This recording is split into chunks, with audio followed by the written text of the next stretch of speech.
অনতিবিলম্বে এই আওয়ামী লীগকে নিষিদ্ধ করে পরিপত্র জারি করলে দেখবেন আওয়ামী তৎপরতা বন্ধ হয়ে যাবে। এই ফ্যাসিস্ট আওয়ামী লীগের এই দেশে নিষিদ্ধ করা হলে বিন্দু মাত্র ক্ষতি হবে না। আওয়ামী লীগকে নিষিদ্ধ করলে সকল ষড়যন্ত্র বন্ধ হবে বললেন নূর।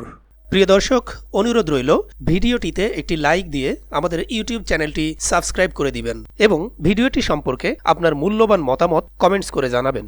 গণ অধিকার পরিষদের সভাপতি নুরুল হক নূর বলেন, গণহত্যার দায়ে আওয়ামী লীগকে নিষিদ্ধ করতে হবে, ছাত্রলীগ যুবলীগকে সন্ত্রাসী সংগঠন ঘোষণা করতে হবে। আওয়ামী লীগকে নিষিদ্ধ করে পরিপত্র জারি করলে সকল ষড়যন্ত্র বন্ধ হয়ে যাবে। গতকাল শনিবার জাতীয় প্রেস ক্লাবে গণহত্যার নির্দেশদাতা শেখ হাসিনাকে দেশে এনে বিচার ও সন্ত্রাসী সংগঠন হিসেবে আওয়ামী লীগকে নিষিদ্ধ ঘোষণার দাবিতে জাতীয়তাবাদী মুক্তিযোদ্ধা দলের উদ্যোগে এক আলোচনা সভায় তিনি একথা বলেন। নুরুল হক নূর বলেন, ছাত্র জনতার গণ অভ্যুত্থানের ফসল এই অন্তর্বর্তীকালীন সরকার।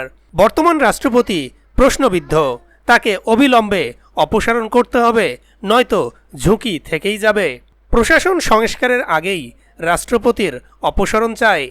তিনি বলেন, অতীতে আন্তর্জাতিক ষড়যন্ত্র থেকে রাজনীতিকরণের উদ্বেগ ছিল, তাই দ্রুত গুছিয়ে নিয়ে আগামী নির্বাচনের জন্য রূপরেখা দিতে হবে অন্তর্বর্তীকালীন সরকারকে। এদিন ভারত থেকে শেখ হাসিনাকে ফিরিয়ে এনে ছাত্র জনতাকে গণহত্যার দায়ে বিচারের দাবি উঠে জাতীয়তাবাদী মুক্তিযোদ্ধা দলের এ আলোচনা সভায়।